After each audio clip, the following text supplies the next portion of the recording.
We better welcome EXPAT News. Today is January 4th, 2020. It's about noon, and I'm up on the top of ZIMAO Mountain. First time I've been up here in a while. Kind of stopped coming up here a couple months ago, just kind of in the interest of time, and just kind of did a halfway mark and did a loop for exercise, and decided, because it takes a good 2 hours to go all the way up this mountain and come back down. So I just didn't find myself hurting for that kind of time, so I decided not to do it. But I decided to come up here today and do the news. Kind of coming towards the end of my contract. Still waiting to hear back they still haven't really made me any offer other than, we want to renew the contract. I sort of gave them a number, and they haven't come back to me with anything. But that needs to be finalized by next week, because next week is the last week of classes. My last classes at the middle school, which would complete the semester, and I believe Spring Festival is maybe 2 weeks after that. So that kind of is the culmination of the year here. And once again, I'm waiting to finalize my plans next at the end of the week here. I'm not really sure. I gave them a number that I feel takes into consideration. I'll have some big expenses coming up this year. Takes into consideration that I've been at this for 10 years, and I think the quality of my work is quite above average, to say the least. Is definitely there's a professionalism that I'm bringing to the work that deserves that kind of reward. When I look at equivocal salaries, that is about the range we're looking at, and the number I gave is respective of those salaries. So I don't really feel I'm being that unreasonable. Now, that being said, there was a lot of, here, under the terms of my contract this semester, once again, I originally had, signed my contract with the middle school, and they gave me a lot of primary school work, and I was kind of doing that out of professional consideration, even though it wasn't really sort of my contractual agreement to do so. But I decided, out of professional courtesy, I decided to do that. That being said, and I'd be willing to extend that into the next contract, certainly. They did give me, I guess, to sweeten the deal here, there was a lot of things that were, under the table, I guess you would kind of sort of say, in terms of no class today, and I don't know. There's certainly a, from a personal aspect, personal regards, it's, less time I have to spend in the classroom. It doesn't mean I wasn't spending a lot of time outside of the classroom working on my lessons. I would say I was doing 8 hours a day, at the very least, getting my presentations together, and I think that shows. Certainly, if you follow my channel, Outtake ESL, you'll see the work being done there. And in the classroom, it was also quite difficult in the classroom, because they didn't provide me with a teaching assistant, and that's really that's really where the students get their sort of sense of discipline from, because we're, as a foreign teacher, we have a lot of limitations on us in terms of our we have a lot of limitations in terms of our interactions with students. And that just kind of made it even more of a challenge, I guess, more sort of stressful, more sort of demanding in terms of the work I was doing. So that all kind of goes into it. Now, that being said, I can't help but feel this last few weeks with the primary school, they ended 2 weeks ago, and they asked me to put together a sort of a tour of their courtyard. They had just kind of spent some time. They're building a new school at the primary school, or they're putting doing a lot of construction there, and they sort of designed their courtyard there around sort of a certain aspect of Chinese culture called the four noble flowers: the chrysanthemum, the plum blossom, the bamboo, and the orchid, which are also kind of called the four gentlemen, and supposed to be kind of a symbol of virtues. And they designed it all around that basis, and then what they wanted was the students to be able to, you know, give basically a tour of the courtyard with each student at each kind of plaque with each flower, and talk a little bit about it with the story of a, you know, renowned Chinese figure that sort of represents that virtue. And so I had to write, you know, I put together, actually they gave me a script. One of the teachers gave me it, but it was, you know, it was a English translation of a Chinese text, and I had to go through it and sort of translate it. And then you know, there was a lot of, you know, collegiate words in it, so you know, I had to sit down and try and make it more along the lines of the proficiencies of a, you know, of a fifth grader, of a fourth grader. And so I did that, and I came back, and they said, you know, can you practice with him on your own time? So, you know, and here this kind of ties into limitations. So I said, okay, you know, I can come down for lunches and things like that, lunches from 12 o'clock to 2 o'clock, and I agreed to do that, and I did that pretty much every free day that I had.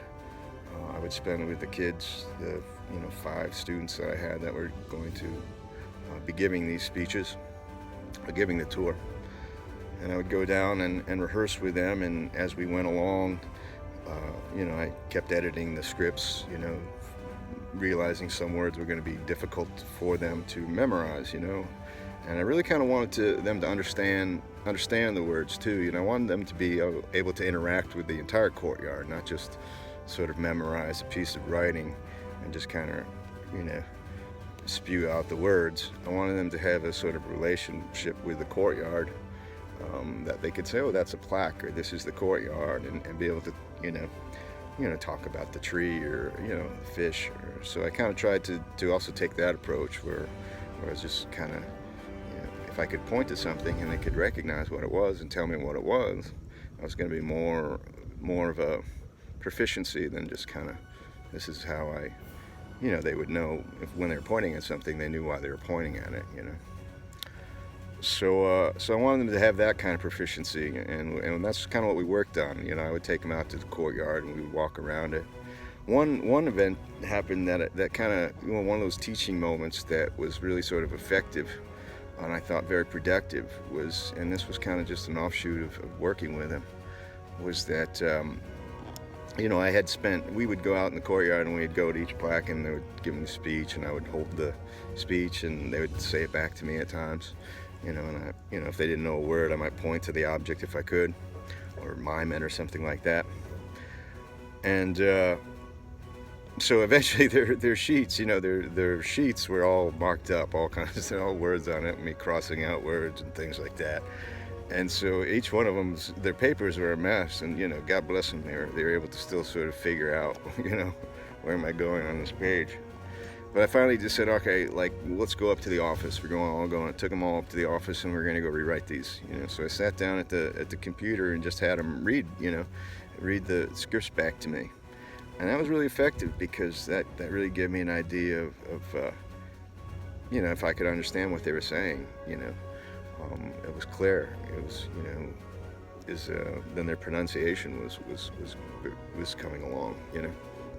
So that was a pretty good exercise, and we kind of spent a good, I guess, probably about an hour writing all of their scripts again and having them read it to me, and then going back over it, and you know, and they were watching me over my shoulder, and they would correct things on the page and things like that, and also kind of gave me a indication which students were kind of interested in sort of computer, you know, software. And it got me to thinking about things like, well, what was a good, you know, I grew up without a computer, basically, you know, and it's such a you know, it's such a you know, exceptional tool, you know. It's such an effective tool are such a potent tool. I don't know exactly how to put it, but this is, it's a really sort of advanced tool, and I was starting to think, like, in this day and age, like, what age is a good age to give a kid a computer? I didn't really get my own laptop, my own computer till I was in my late 30s. I was late to the game, and the first things I had been working on computers, but most of my interactions with computers was through USBs, and documents and Excel and things like that, and I never really had the ability to exploit the tool, the potency of having computer, especially in terms of video and photography. I'd been sort of divorced from that world for a long time, and all during that time it had been making immense advances. It basically was disenfranchising a lot of my talents and skills during that time.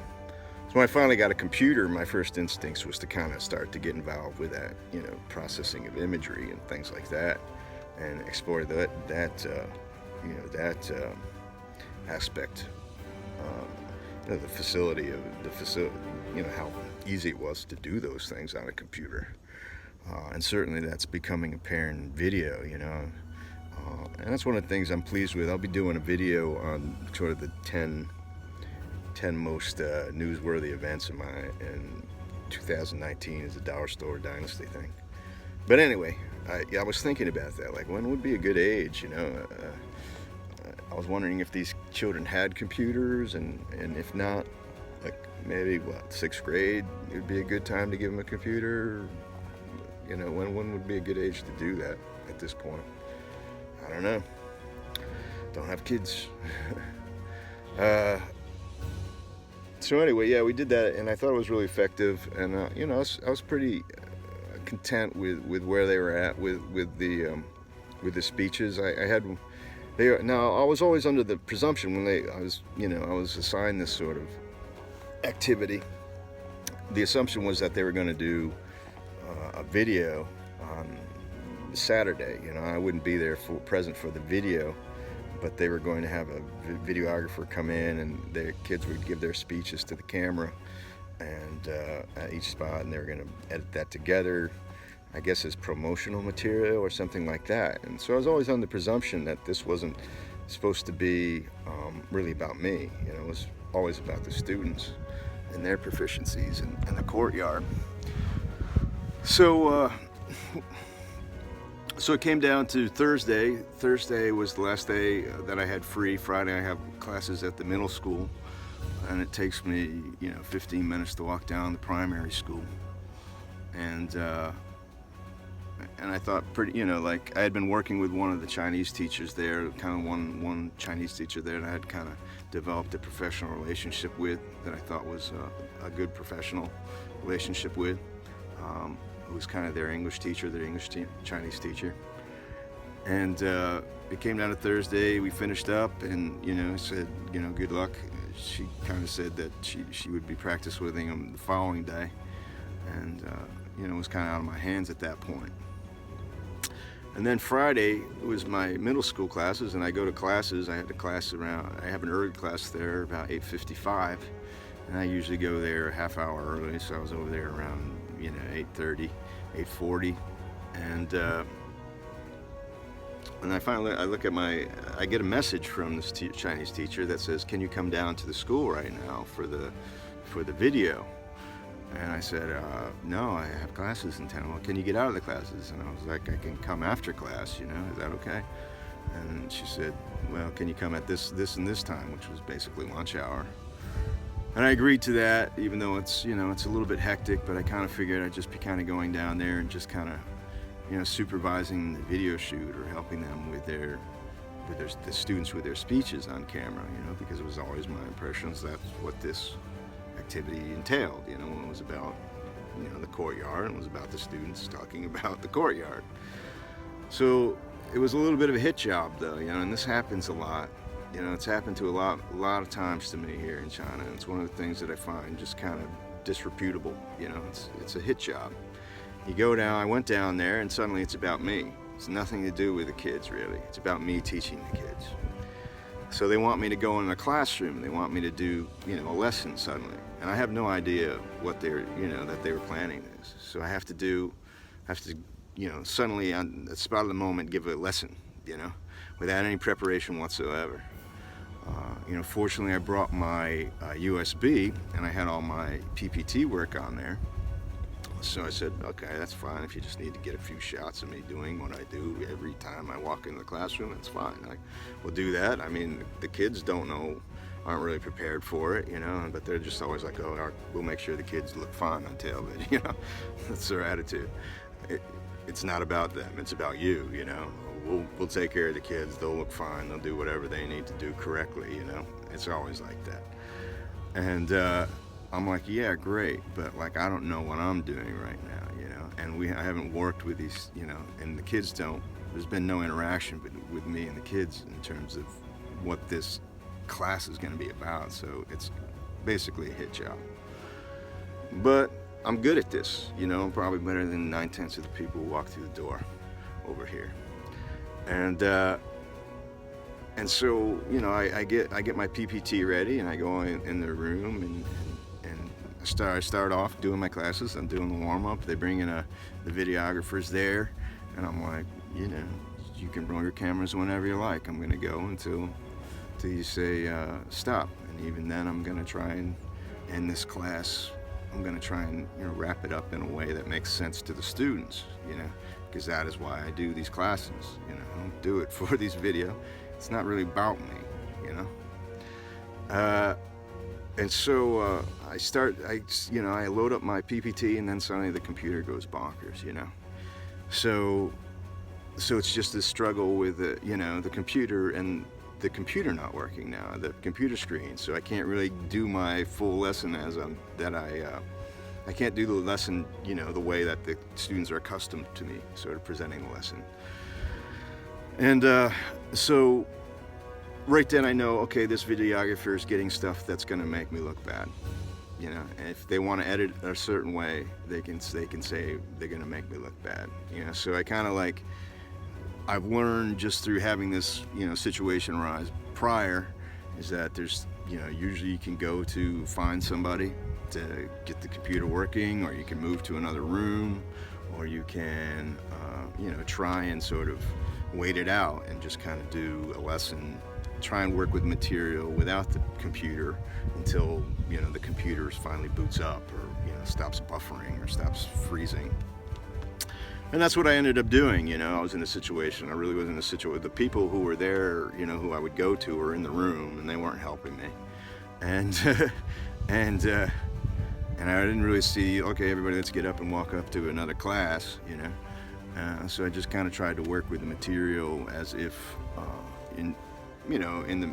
as I was waiting for the computer to boot up. Eventually it booted up again, it unfroze, and I was able to sort of start to do a little more of that classroom, and that's when the videographer said, that's enough. You know? So basically they waited to get footage of me, like not doing my regular class, you know, not being as effective as I usually am when the equipment is functioning correctly, you know. And if the equipment wasn't functioning correctly, that was only because I wasn't given the opportunity to go in there and check it, which I do before every classroom, you know, for the most part, unless I'm giving a classroom where I'm unfamiliar, then I'm supposed to be giving a lesson in it or something like that, or I'm unable to. Say they have a class in there and I can't get in there to check the equipment. But, you know, I'm always very sort of professional about how I go about giving my classes. And that's just kind of learn discipline. So they get all that footage, and then they say, okay, now we're gonna go down to the courtyard. You get footage of that, you know. And I was like, all right, so now they're gonna film this courtyard. But we go down the courtyard, and once again, it's really just about me. We just want to get film you teaching the kids and working with the kids. And so, you know, so that's what I did with them. You know, we just kind of did what we were doing for the past 2 weeks, you know, reciting, and I would read, you know, I'd have the script and, you know, kind of feeding off words and showing them. I think it really kind of came across that I was trying to teach them the kind of the proficiency that was more spontaneous, and it gave them more of a familiarity with the courtyard, uh, rather than just sort of a script. You know, I was giving them the ability, sort of, you know, if somebody asked something that wasn't, they're prepared to answer questions about the courtyard, you know, or be familiar with different items in the courtyard. And I think that really came across. I think it really came across that I was, you know, that we had a good rapport. Me and the students had a good rapport during the filming and during the coaching.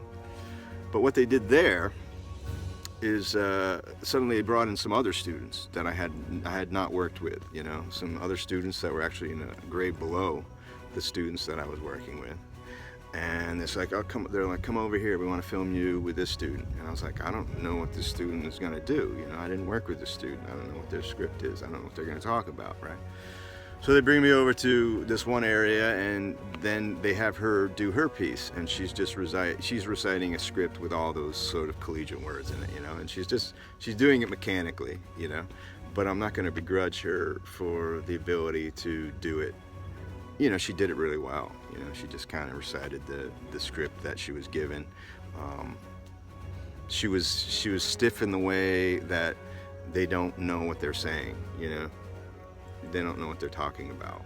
9 times out of 10, you know. But she was able to say the words, you know, very effective, proficiently, pronounce them, you know, correctly. I think I made one correction, and you know, it was impressive. It was impressive for, you know, a younger student to be delivering this speech. And I don't want to begrudge her that, but you have to keep in mind that she's working with, I'm working with a lot different limitations, you know. And what I mean by that is, like, once again, I'm only giving these students for lunch hours, you know, and I know how, you know, when Chinese sort of, what do you want to say, staff or faculties want to really sort of try and impress people, they don't have those limitations. You know, they can take a kid out of class and work with him all day. They can tell the parents to work with this kid all night. They can give them material. They can do all these kinds of things to just kind of enforce, or, you know, sort of give them more intensive training that is focused on this one sort of presentation, you know. And I wasn't working with my limitations were much different, you know. Mine were like, you have basically this one window of opportunity to work with these kids, and my expectations were I think were not the same as the ones that they were working with this kid, you know. And you have to take that into account too, you know. You have to take in the idea that, okay, maybe these parents want to impress the school officials, you know, maybe these, you know, because that, you know, it just kind of all feeds into that, and you know, that's not part of what I'm not integrated into all that. It's not part of my, once again, I'm talking about limitations, you know. I'm trying to give the kids a quality sort of education, but, you know, there's only a certain extent to where, for me, it's just them, you know, whereas for maybe a Chinese parent or the school or that, it's something else, you know what I'm saying? So anyway, and I'm not working within those sort of boundaries. And so they have me watch her, you know, and you know, they wanted to get sort of my expressions on tape or something, like, oh wow, you must be really surprised, you know. It's just kind of like, no, good job, very good, you know, just the way I would treat it if it was anybody. And I have complete understanding of how, I have a complete, you know, I'm not fooling myself about my, you know, my limitations and their limitations, you know. So once again, that completes we got enough footage of that, great. And then the last thing, they're like, we want you to do one more thing. All right, so this is totally about me, has nothing to do with it. And all I can think is maybe that they're gonna take this tape, they're gonna edit something together, and they're gonna give it to whoever's gonna make the decision about what kind of number they come back with, or if they come back with a number at all, you know. They're gonna just kind of give them that, and you know, then at that point they can say, okay, make them look good or make them look bad, or you know, or they've already done it, you know. I was saying, like, it's a hit job. And they kind of did it you know, the person who set the person who was kind of working with me, of course, was the one teacher that I thought I had sort of established a professional relationship with, that was, you know, complimentary, you know. So, you know, I'm sort of like entrusting her with her, you know, I'm entrusting her, thinking, okay, you know, we're both acting in common interests here. I'm not trying to make you look bad, and you're not going to try and make me look bad, kind of deal, but maybe not so much. And the last thing they want me to do is like, yeah, we want you to go sing this song, Happy New Year, you know. And I'm like, I don't know this song. I don't know any song called Happy New Year, you know. Yeah, just come out here, you know. They had all the kids lined up on the track, you know, and they gave them all Chinese flags, and they're like, all right, we want you to stand in the middle, you know, and sing this song. And I'm like, I'm thinking it goes to the tune of Happy Birthday, you know, Happy New Year to you. But it doesn't, you know. I don't know the song. I've never heard it before. Actually, it goes to Old Clementine, I think.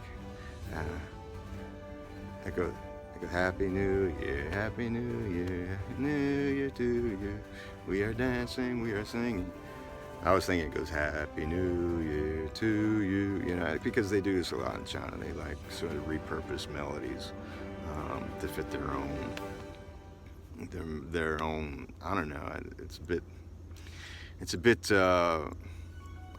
They appropriate melodies to sort of fit their own sort of agendas or own sort of ideas. And they're all, you know, it's that hip hop crap. But yeah, we're out on the track, you know, and they all have their Chinese flags, and they're singing Happy New Year, and I'm a little bit uncomfortable with it because it's getting to that sort of like awkward, like propaganda, you know, phase of which a lot of teachers get sort of sucked into here, you know, where you're just kind of white monkey, and it looks like you're praising China to the ends of the earth or whatever. You're like, where you're endorsing their government, or you're endorsing things that have nothing to do with your job, you know. And it's not like something you would. And they also do that to kind of like probe and see what kind of person you are, you know. And you know, certainly they're going to be like, well, this guy will do it, so great, good for us, you know. That's a plus for us. That gives us face. And I was just like, I'm not going to hold a flag. I'm not going to be waving a flag, though. You know, I'll sing Happy New Year with the students and wish them Happy New Year, but they can wave their flag all they want, you know, that's fine. But don't expect me to be like, yay, you know, like that has nothing to do with China. Happy New Year, you know. So they did that, and you know, just sang the song. I figured it out while they were taping, basically. And you know, sometimes there's just an annoying thing where like a little girl will turn at you and go bang, bang, bang, bang, you know. And it's just, you're like, I don't know where they're getting that. They're being taught the wrong things, you know, by the wrong people. If that's something they're sort of condoning.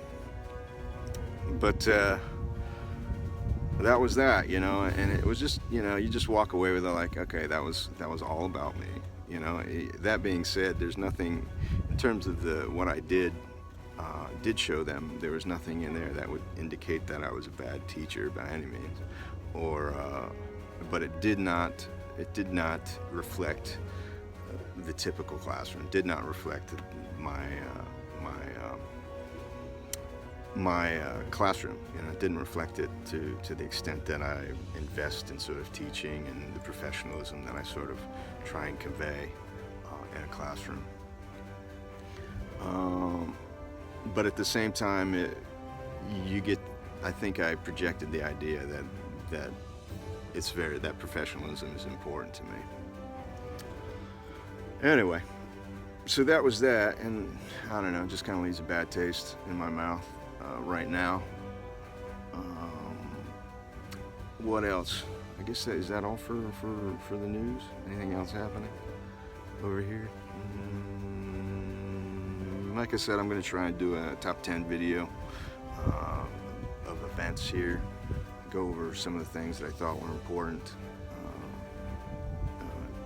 important in terms of developments in my life over here. Other than that, I think that's all for expat news today. Thanks for watching, and have a good one.